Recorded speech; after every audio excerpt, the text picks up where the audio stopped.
parasitism and mutualism, right? So today we are going to discuss about the remaining four population type of interaction. So under that, the first one what we are going to discuss is predation. So predation topic you know very well. Students, hope you understood that parasitism and mutualism is.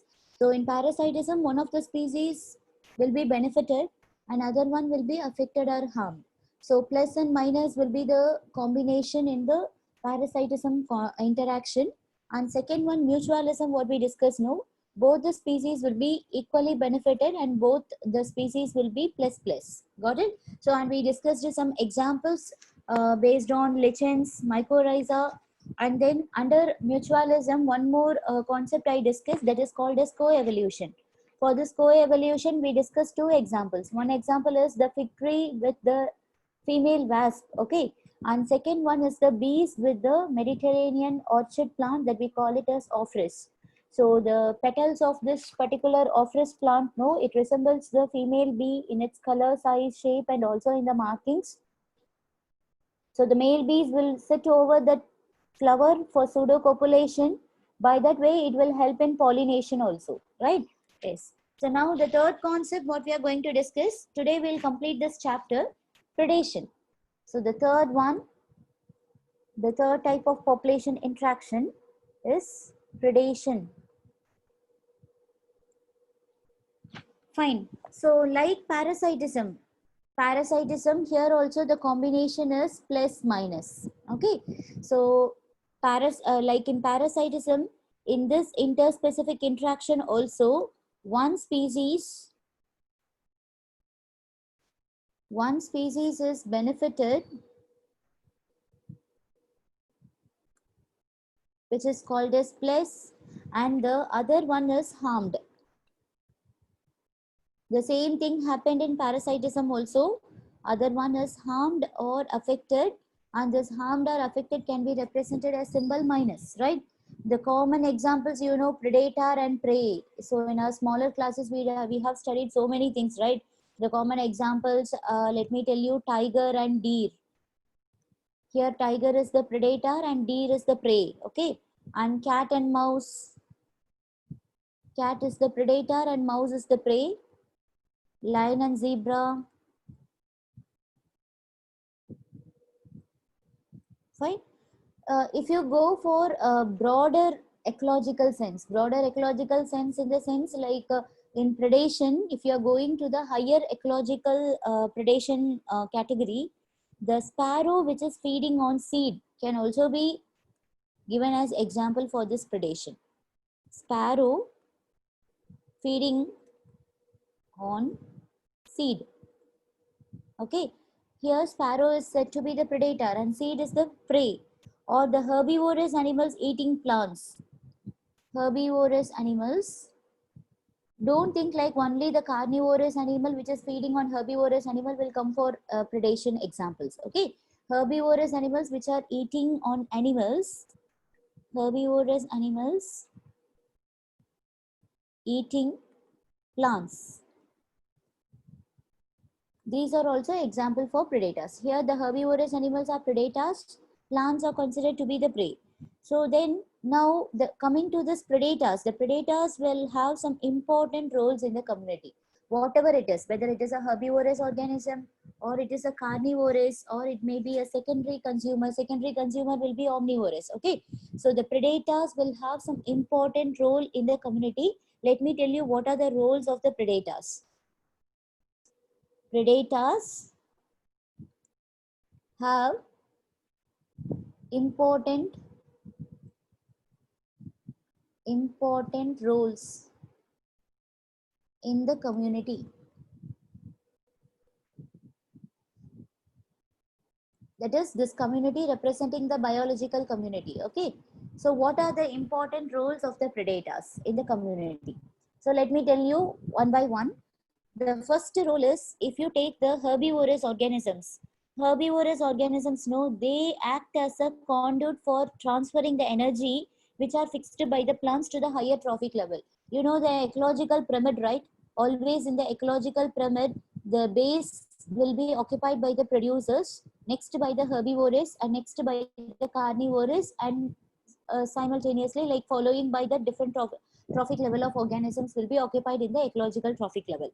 So when you take the producers that are plants, plants will synthesize their own food using the energy directly derived from the sun. And from the producers, the energy will be transferred to the herbivores, and from herbivores, the energy will be transferred to the higher organisms, right? So herbivores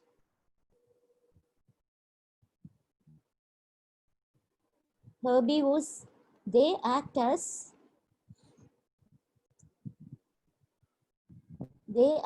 a conduit. Conduit means they are responsible for transferring the energy, for transferring energy fixed by plants, because they are eating the plants directly, right? So from the plants, the energy will be transferred to the herbivores and then to the higher trophic level. Higher trophic level means next to herbivores comes the primary consumer called as carnivores, and then secondary consumers, tertiary consumers. Like this, the ecological pyramid will goes on, okay, till it reaches the top consumers. From the herbivores, the energy fixed by the plants will be transferred to the higher trophic level. So this is one important role played by the predator. Now, the second important role played by the predators are they always keep the prey population under check. Predators keep prey population under check. Under check means they always maintain the population of the prey.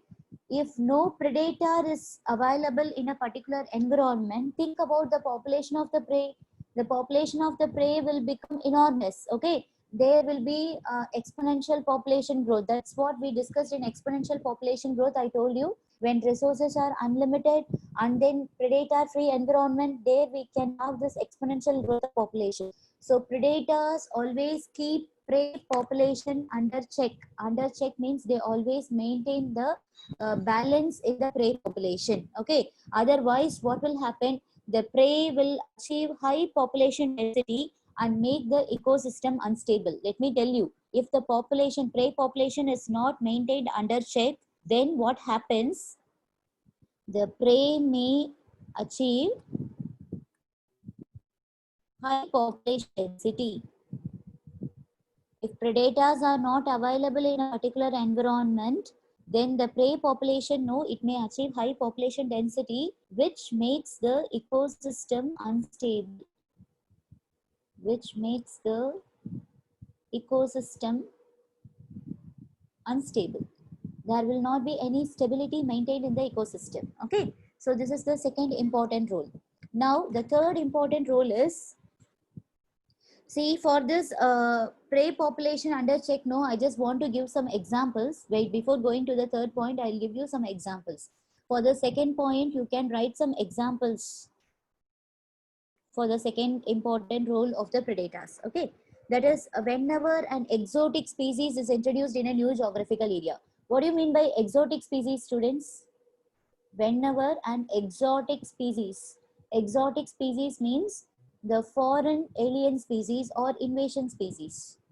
The new species which are introduced from somewhere from other parts of the country to our own country. Okay. For example, you know very well, I told you in the previous chapter we discussed about Iconium. It is not our indigenous species, it is exotic species. Okay. So when we introduce that exotic species, when exotic species is introduced into a new geographical area,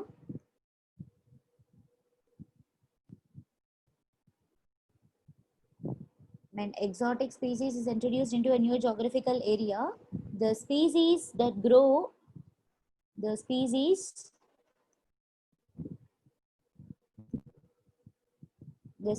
grow exponentially, because exotic species, they will not have predators, right?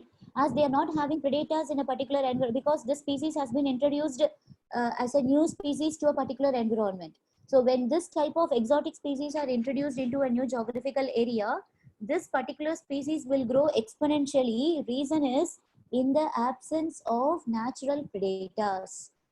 The natural predators will not be available in the environment because the species itself new to the environment, right? So if you want to control the population of this particular exotic species, then you have to introduce a predator for this organism. Yes, yeah, Parthenium we discussed, and then hyacinth, water hyacinth, that is Eichhornia crassipes. Okay, so I will give you some example for this exotic species. The first one, the well-known example is introduction of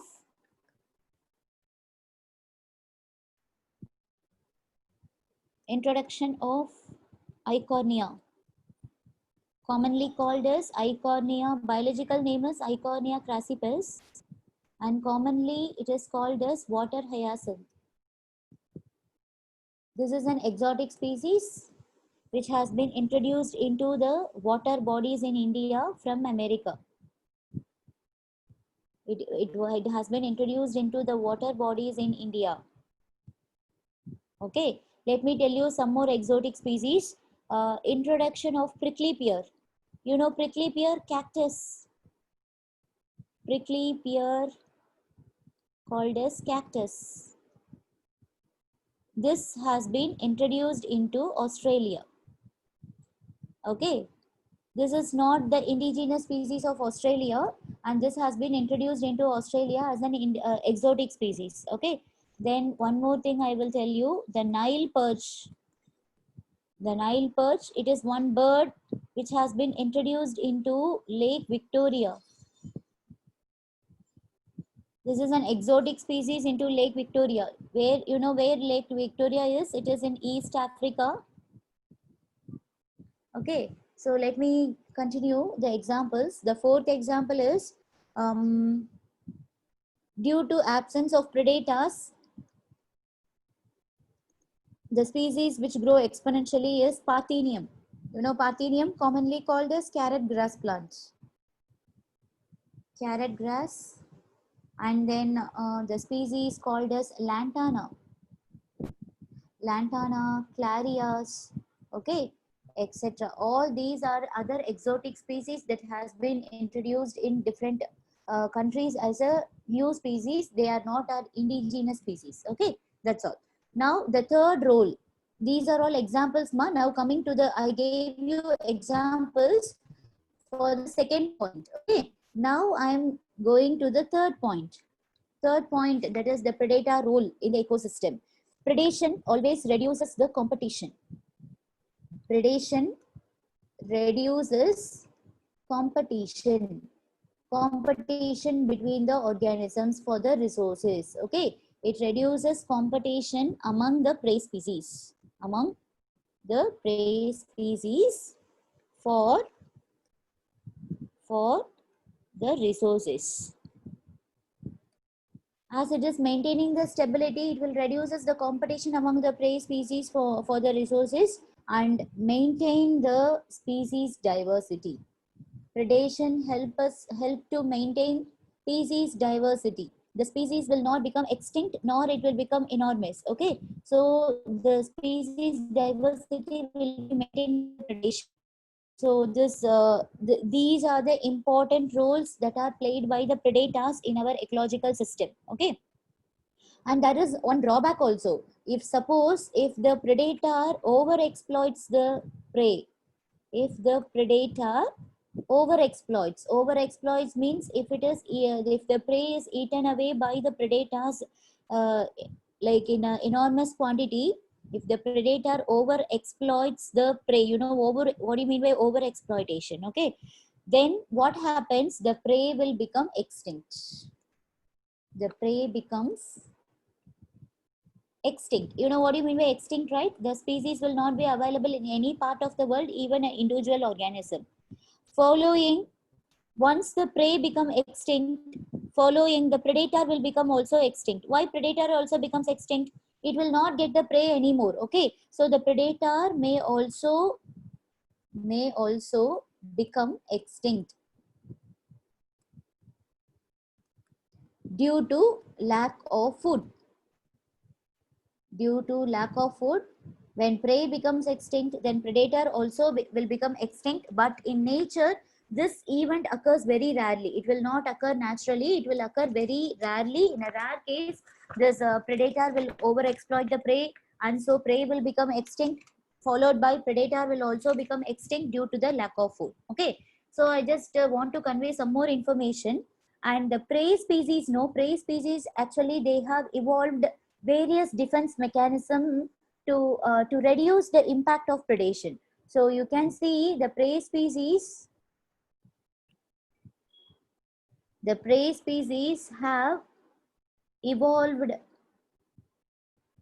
various defense mechanism to control the predation.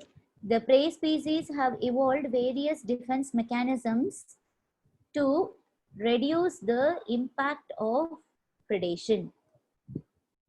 To reduce the impact of predation, the prey species, no, they have evolved various mechanisms. Either they will run away, or they will have, I will tell you what are the different various defense mechanism that has been evolved in the prey species. Some organisms you would have seen, deer and all, they will run very fast. Okay, so the organisms will run fastly. This is one type of mechanism, defense mechanism the prey organisms will have to protect themselves from the predator. And some organisms, no, they will have poisonous stings. Poisonous stings, or they will have some poisonous secretions in the body to protect themselves from the predator. Then they will have some warming coloration. They will have some warming coloration, that is what we call it as camouflage. They will change the body color according to the environment, surroundings. Okay, so based on the surrounding environment, they will change the body color, and they will like get mixed up with the environment, and the predator cannot find out the particular prey. Okay, and then you can have some distasteful nature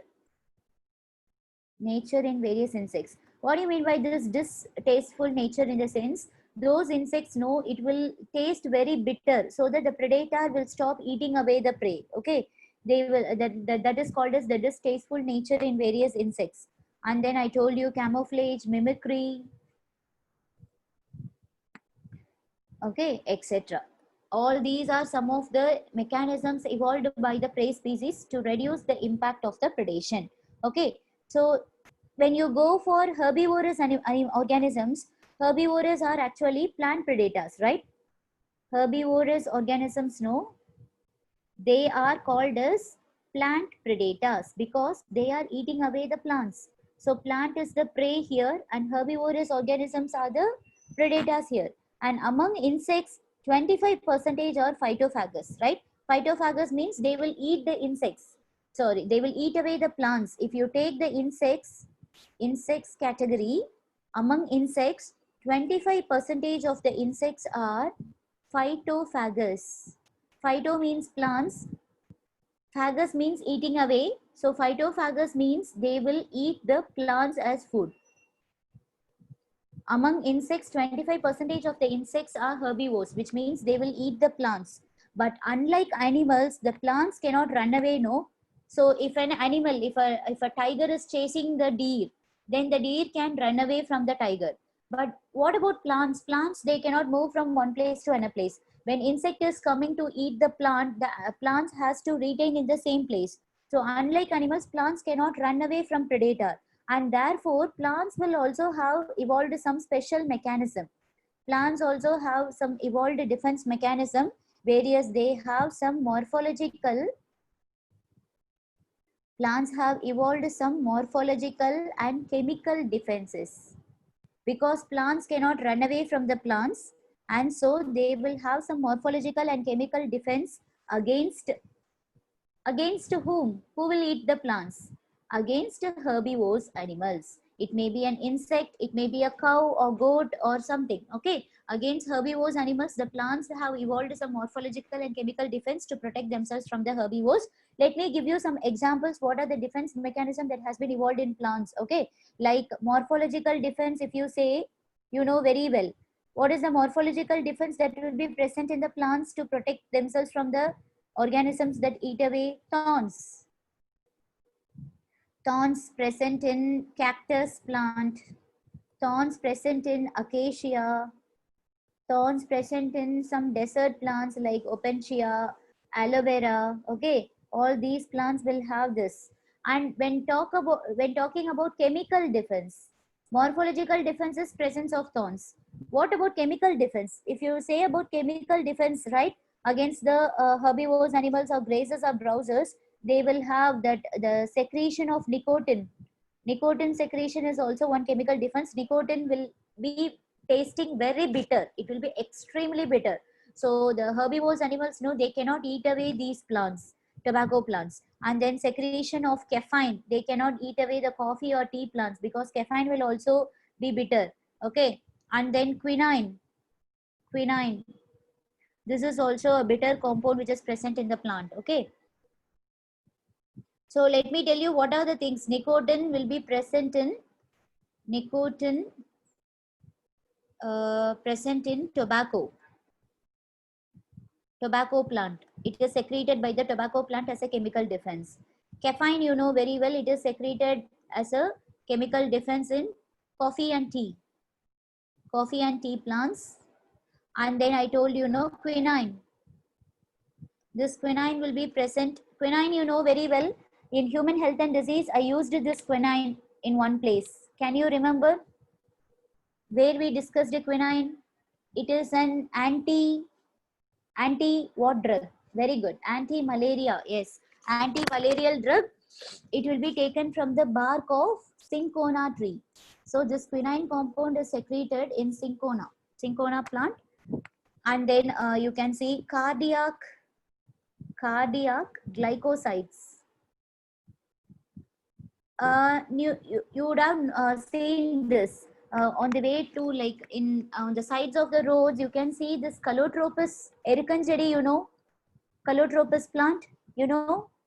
If you pluck the leaf of this Calotropis, a white color secretion will come. It looks like milk, paal mari irukkum. Yes, yes. I will show you all the slides. Don't worry. Wait, please wait. I will complete this predation. Then I will show you all the slides from the beginning. So this cardiac glycosides, no, it is a milk-like secretion. Milk-like secretion which will be present in the Calotropis plant. Calotropis. Okay, that's all. Predation is over with this. So, and now I will show you all the slides. These are some of the morphological and chemical defense mechanism that has been evolved in plants against herbivorous animals. So from the first, I will show you now. So this is predation, first slide. One organism will be benefited, another one will be harmed. Okay. So these are the common examples we know: tiger, deer, cat, mouse, lion, zebra, then sparrow eating the seed, herbivorous animals eating the plants. All these are examples for the predators. Okay. Then what are important roles that predators have in the ecological community? See, the herbivorous animals, know they are responsible for transferring the energy fixed by the plants to the higher trophic level of organisms. Okay, higher trophic level means from herbivores, the energy will be transferred to the primary consumers, secondary consumers, tertiary consumers. Is as it will be followed up like this. Then always, because of the predators, the prey population is always maintained. It is under check. If not, what will happen? The prey population will achieve high population density, which makes the ecosystem unstable. Okay. Now the third slide. For example, for the second point, when we are introducing the exotic species, foreign species in a new geographical area, this foreign species will not have natural predator. Automatically, what will happen? This new species, no, it will grow enormously and it will grow exponentially. Example for this introduction of exotic species which will grow exponentially in a new environment is introduction of Eichhornia crassipus into water bodies in India. In Australia, the introduction of prickly pear cactus. In Lake Victoria, East Africa, the introduction of Nile perch bird. All these are examples. And then Parthenium carrot grass, Lantana, Clarias. These are examples of some plants that has been introduced in the new geographical area. Okay, examples. Now the third point is predation reduces the competition among the prey species for the resources. See, if the if there is a limited resource in a particular environment, the prey will fight for the resource. And when there are predators, they will reduces the competition among the prey species for the resource, and it will maintain the species of the particular prey organism, and it maintains the species diversity. So if the predator over exploits the prey, there occurs extinction of prey, and the predator may also become extinct due to the lack of food. Okay. Prey species have evolved various defense mechanisms to reduce the impact of predation. So what are the defense mechanisms that the prey species will have? If you take animals, the animals will run fastly, they will have poisonous stings or secretions in the body, they will have some warming coloration or camouflage, mimicry, distasteful nature. All these are some of the defense mechanisms that animals will have to protect themselves from the predators. And when coming to plants, how they will protect themselves from the predators, that is from the herbivorous animals, the plants will have some morphological and chemical defense because they cannot run away from the predators. So the morphological defense like thorns, chemical defense like secretion of nicotine, caffeine, quinine, all these are bitter compounds which will make this distasteful nature for the organisms, those who are coming to eat away them. Okay.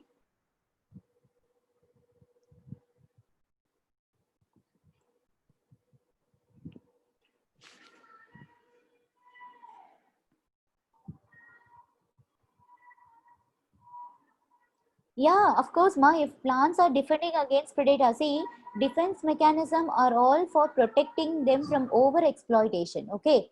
See, some plants know if we are having a food web in our ecological system, not a food chain. Food web in the sense an organism will have multiple prey. When a particular organism, particular plant is having some morphological defense, the organism will choose some other prey for it. Okay. A single organism will always not depend on one particular organism for its food. There are multiple or prey for the multiple predator. So there will be no, the predator count will not increase. Okay.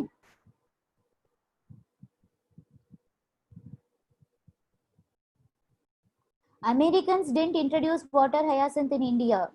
We only introduced, we took the species of this Eichhornia crassipus from America and we introduced in India. It was introduced only for the beautiful color of the flowers, beautiful violet color flower present in that. Okay. We thought like it will be attractive and it will be like used for decoration. Okay. But later we came to know that it was consuming the oxygen present in the water and it is causing BOD. Got it? Have you copied all the 7 slides? Yes. So shall we move on to the next concept? Okay, next to predation, what concept I gave you in the table? I'll go according to the table. I don't remember. What is the next concept? Commensalism, am I right? Commensalism? Yes, the fourth one? Yeah, fine. Okay. So the fourth one we are going to discuss the population interaction is commensalism. So what is the combination here? Commensalism. One is plus, other one is zero, which means one organism will be benefited and other one is neutral, neither benefited nor affected. One of the species is benefited in commensalism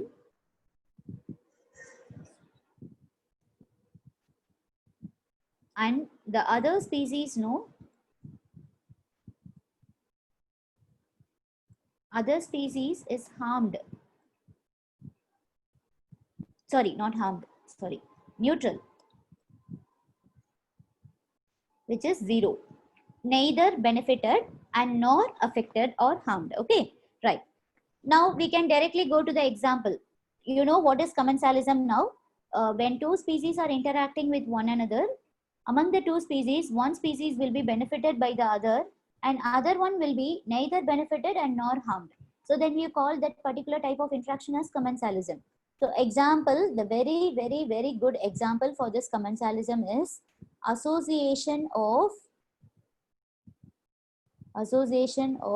a bird called as egret and cattle. association of egret and cattle. This is a very good example for commensalism. This is a classical example for commensalism. Okay, classical example means a well-known example. Now I will tell you cattle organisms. You know, it may be a cow, it may be a deer or goat or sheep, any organism that feed on grasses or any other plants and which gives us milk is called as cattle organism, right? So these cattle organisms know, I will tell you how these two organisms are interacted with one another. The cattle organisms will move during grazing. When they eat away the grass, that is during grazing, they will move, right? When they move, they will put their head inside the grass and they will stir up. Stir up means it will just move. It will move its head, okay, during this grazing. And when it is stirring up, actually what happens, the insects which are present inside the bushes or in the plants, they will just flush out from the vegetation, okay. When they stir up, the cattle, when they move during the grazing, it will stir up and it will flush out the insects. The cattle organisms know they will flush out the insects from the vegetation, from the grass, that is called as vegetation. From the grass or any other bushes they are eating away, no? When they are grazing, they as they are grazing, they will move their head front and back, okay? And that is called as the stirring up process. When this stirring up is done, they will flush out the insects, all the insects which are present deep inside the bushes, no? They will come out of the vegetation, and which will be actually you would have noticed one bird will be sitting over the body of cow, which will be waiting for the insects to come out from the vegetation. And when this cattle will when the cattle flush out the insects from the vegetation, now the bird which is sitting over the cow, that bird is called as egret bird, okay. So this bird which sits over the cows or buffaloes or goat or sheep, anything, the cattle organisms, so this egret bird, no, it will just catches the insects. They catches the insects which is coming out from the vegetation, and because the egret bird, no, it cannot put its head inside the vegetation and it cannot find the insect. It will find, actually this bird will find difficult to pick the insects from the vegetation. So it will sit over the cow. When the cow is grazing, automatically the head of the cow, no, it will stir up the vegetation and it will flush out all the insects deep inside the vegetation. As the insects flush out, the egret bird, no, it will catch away the insects easily and it will eat them, eat the insects. Now if you consider these two organisms, the cattle organism and the egret bird, now compare these two organisms. The egret bird, no, because of this cattle, it is getting the food, that is what, insects. When the cattle is grazing, the insects are flushed out from the vegetation, and when the insects are coming out, the egret bird will eat away the insects and it is a food for them. But when you see what cattle organisms are getting from the egret bird, nothing. Okay, nothing. It is neither benefited. Okay, you can see whether it is harmed. It is also not harmed. That's why it is neutral.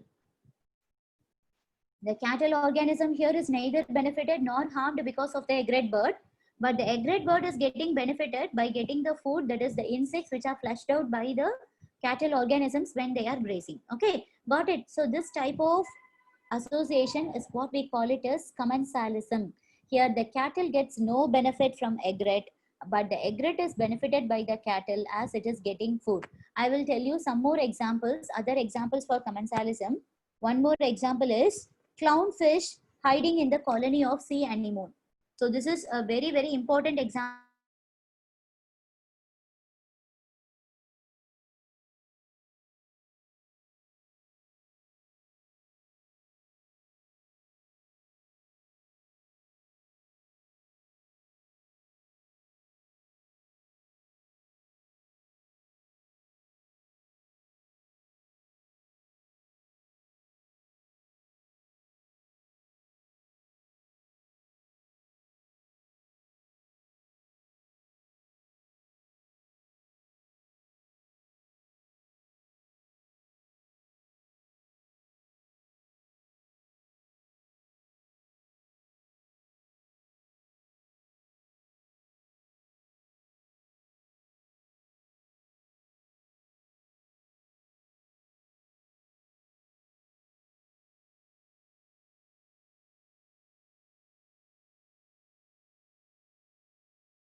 Yeah, students, I'm back. Sorry, my system got some problem. It got automatically shut down. Okay, actually, I lost my slides, all my slides. Have you all copied that predation slides? Can you please respond? You want me to dictate anything in from predation topic? No? Right. Okay. So commensalism. So commensalism in the only we have written only one slide, right? So the first example what I gave you is association of cattle. You just write this example for commensalism. The first, those who didn't copy that, cattle and egret. Okay. So when this cattle, during this grazing of cattle, what happens? It will stir up the vegetation, and during the stirring up process, the insects will be flushed out from the vegetation, and those insects will be collected by this egret bird, and it will eat away, and it is the insects are said to be the prey for this egret. Okay. In this way, the cattle is not benefited by this egret. It is neither benefited and nor harmed, but egret is benefited from the cattle by getting food, and that is what we call it as insects. Fine. I told you I will give some more examples for this. The other examples are clownfish. Clownfish hiding in the colony of sea anemone. You know sea anemone. Have you studied sea anemones in Animal Kingdom chapter? Yes. So sea anemones, actually these are marine organisms, right? So this sea anemone, it will build a colony for it, like as beehives build beehive, no? Similarly, the sea anemones will also build one colony for their shelter inside the sea. Okay. And these clownfishes, no, these clownfishes, when some predators are actually being attacked by this clownfish, the clownfish, to protect themselves from the predator, they will go and hide in the colony of sea anemone. Okay. Here the clownfish is getting benefited because it is getting protection from the predator by hiding in the colony of sea anemone, and it will not give any effect, or it will be not giving any benefit to the sea anemone. So sea anemone is considered to be a neutral organism here. Okay. So again, this is also said to be one more example for this commensalism. Okay. Commensalism, first slide I have lost. That's what I ask you. I will explain. I will dictate. You can write down. Okay. So those who didn't write the first slide of commensalism, you can note down the point. The first thing is here, commensalism, one species will be benefited and other one will be neutral. Okay. The example what I gave you is cattle and egret. You just write this example. That explanation you have in your NCERT. So you can refer that, no problem. So cattle organism, no, as they move during the grazing, cattle will stir up and flush out the insects from the vegetation. Okay. These insects will be easily caught by the egret bird, and they will eat away the insects as their food. Okay. That's all. That's all I wrote in the first slide. Now in the second slide, what I have written is, I'm going to give you some more examples for this commensalism. The first example is clownfish hiding in the colony of sea anemone.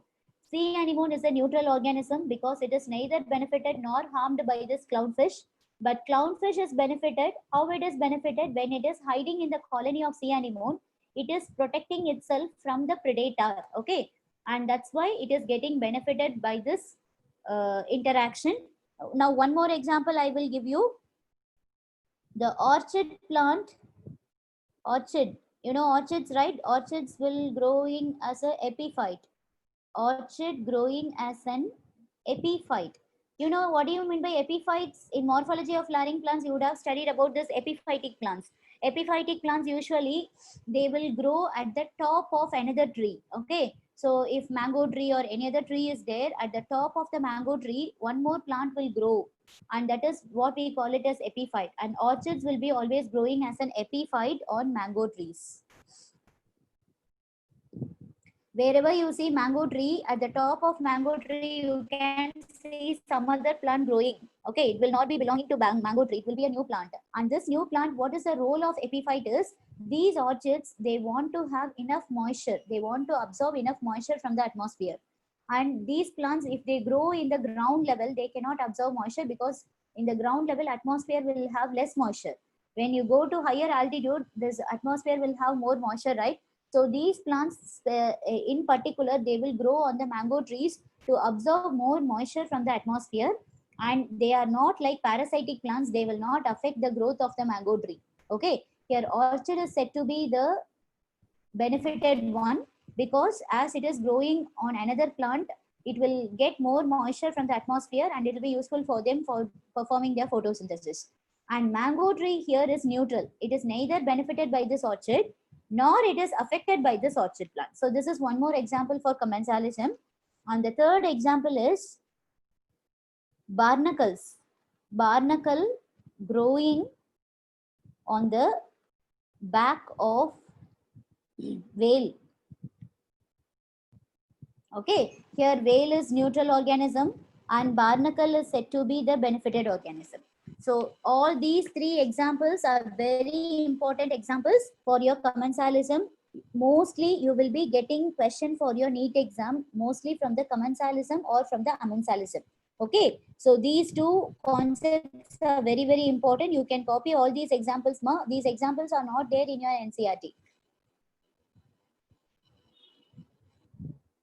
Please write all these examples. And you want to know like why barnacle grows on the back of the whale. So barnacles, no, barnacles actually they are like they regularly they will be present in the skin of whales, and the whales will have that filter feeding skin. Okay, by attaching themselves to the body of this giant organism whale, right? So as young whales grow, the barnacle clusters so that it will get the food from the body of the whale. Okay, some small organisms will be present on the body of the whale. So these barnacles, they will eat away those food. Okay, sea anemone, mango tree, whale, all these are neutral organisms. They don't derive any benefit from this association. Clownfish, orchid, barnacle, they are all benefited. They are all called as commensals. Okay, here egret is benefited, cattle is neutral. Please note down all these examples. Now next we can move on to the interaction that is called as amensalism. Commensalism and amensalism are very easy, very simple.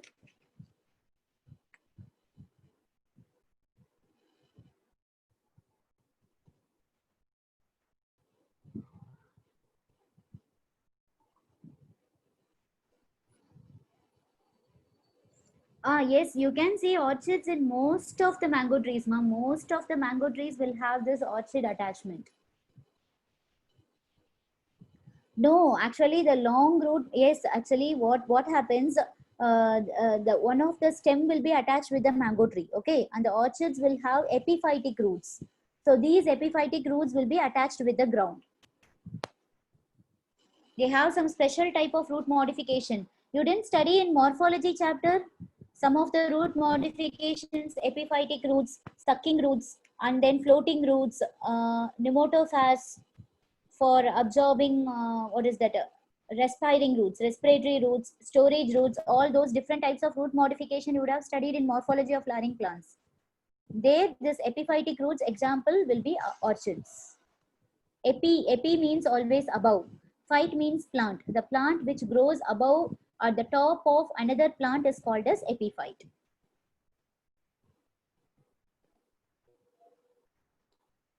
Not ornacles, it is barnacle. Barnacle. Barnacle.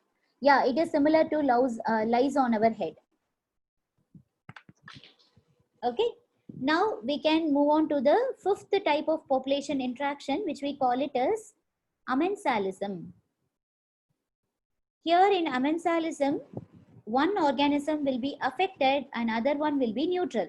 So don't get confused with commensalism and amensalism. Commensalism plus and 0. Amensalism minus and 0. Okay. Here one species is harmed or affected. One species is harmed, which is said to be minus, and the other one is neutral. Neither benefited and nor harmed. Okay. For example, I will tell you for this amensalism. The very good example is the fungus Penicillium notatum. The fungus Penicillium notatum you would have studied, right? From this Penicillium notatum, penicillin antibiotic has been taken for the first time by Alexander Fleming. Okay, so experimentally he discovered this penicillin antibiotic from this organism Penicillium notatum, and this fungus Penicillium notatum growing close to bacteria. If you allow to grow this fungus Penicillium notatum, wherever Penicillium notatum is growing, no, if it is growing close to any bacterial organism, what do you think? What do you think? From this Penicillium notatum, what will happen? Penicillin antibiotic will be released, no? And this penicillin, what is the role of antibiotic? Antibiotic will be bacteriostatic or bactericidal. It will kill the bacteria or it will stop the growth of bacteria.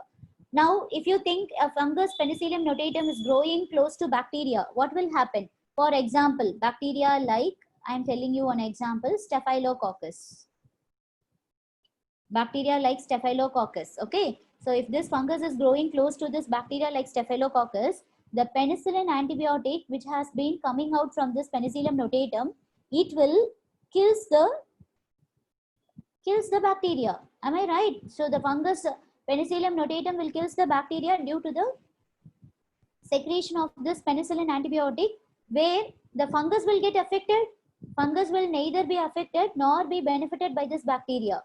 So this fungus is a neutral organism, but the bacteria which has been killed because of this fungus, that is an affected organism. It is a harmed one. So one species is affected here and other one is neutral here. So this is one good example for Amensalism. Okay, the one of the species here, fungus, remain unaffected by the bacteria, but the bacteria will be affected. It will be killed or harmed by the antibiotic released by the Penicillium notatum. So this example is a very good example for this Amensalism concept. Similarly, I will tell you one more example for this Amensalism. The leaves falling from the tree. In a plant or in a tree, once the leaves when get decolorized or if it undergoes aging, you can see some yellow color leaves, it will not stay back in the plant or tree. It will fall off from the tree. So the leaves falling from the tree, where it will fall? It will fall onto the soil. Okay. So when this leaf is falling onto the soil, it will affect the growth of the seedling population. And suppose under the soil one seed is there. This seed, if it try to germinate, the leaf here, no, initially the leaf will take some time to completely decompose and convert into humus. Till that particular period, the seed cannot germinate out because this leaf, no, it will act as a barrier for the germination of that seed or the growth of the seedling population. Okay. So the seeds which are present underneath the tree.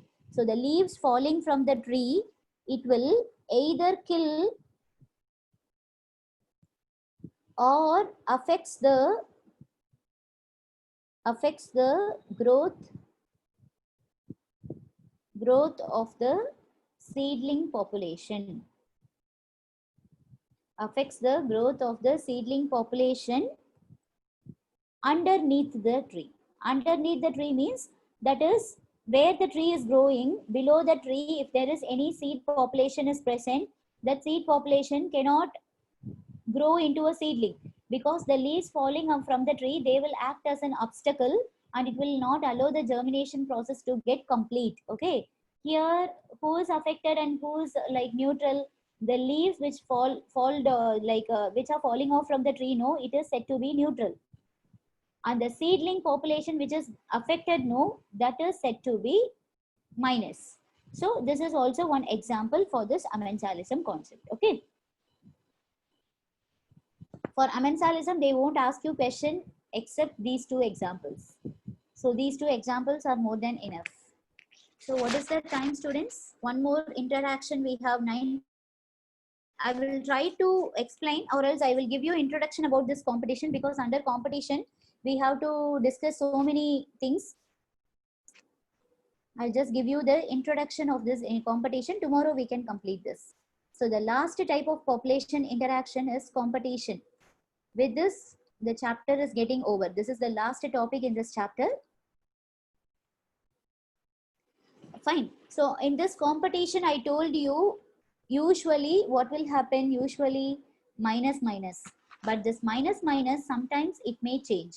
But most of the case, competition will result both the species to be affected or both the species to be harmed. So how can you define the competition?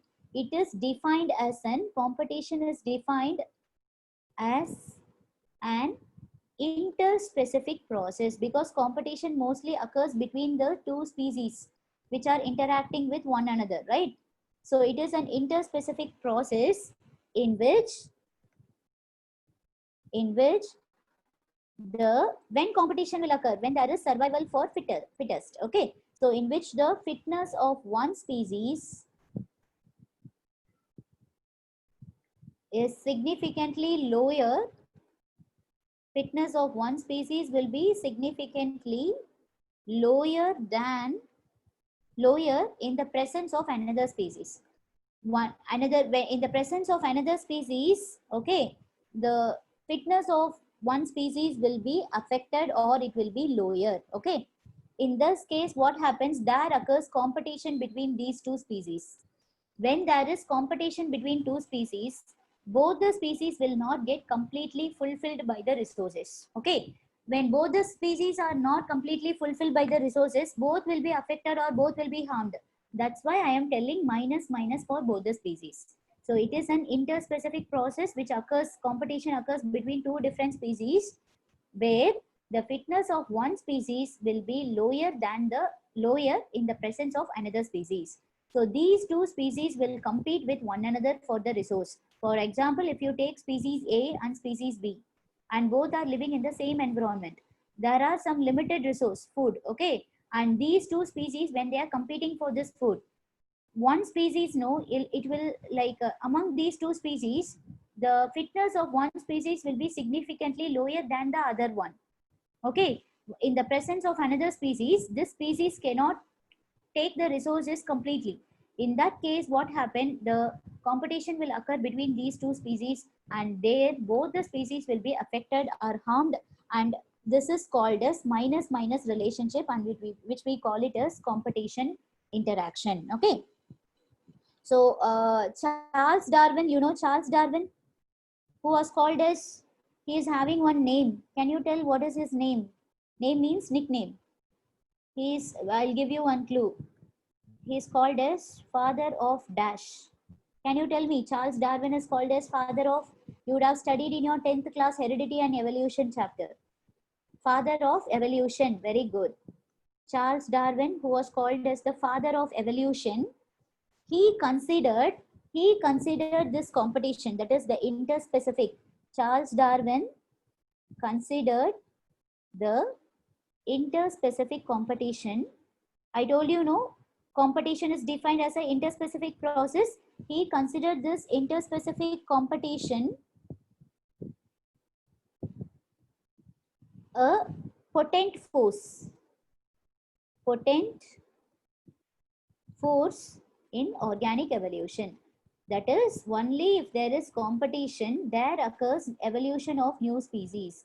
So he gave this particular point based on competition, because Charles Darwin, he wrote a book called as Origin of Species. This Origin of Species is completely based on the natural selection concept. Okay, that is based on the survival of fittest, competition, everything. So he considered this interspecific competition as a potent force for evolution of new organisms, that is in organic evolution. Okay, competition, whenever competition occurs, no, competition generally occurs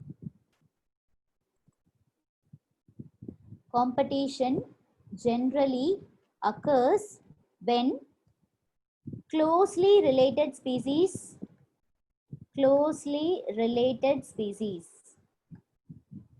compete for the, when closely related species compete for the same resource, but the resource will be a limiting resource. Only if there is a limiting resource, for that particular limiting resource, two different organisms, that is two closely related species, no, they will compete for the same resource, but the resource will be either a limiting resource or it will be a depleting resource. Depleting resource means getting reduced. That particular resource will be slowly depleting in their nature. Okay. So competition generally occurs when closely related species are competing for the limited or depleting resource, but for the same resource. Okay. So till this, like, I will wind up here.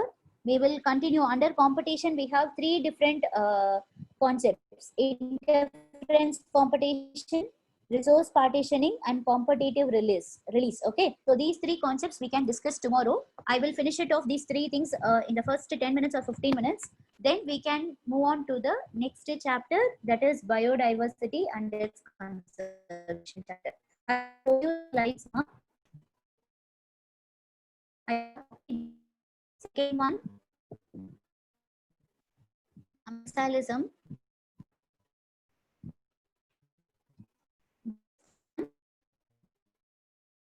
For amsalism,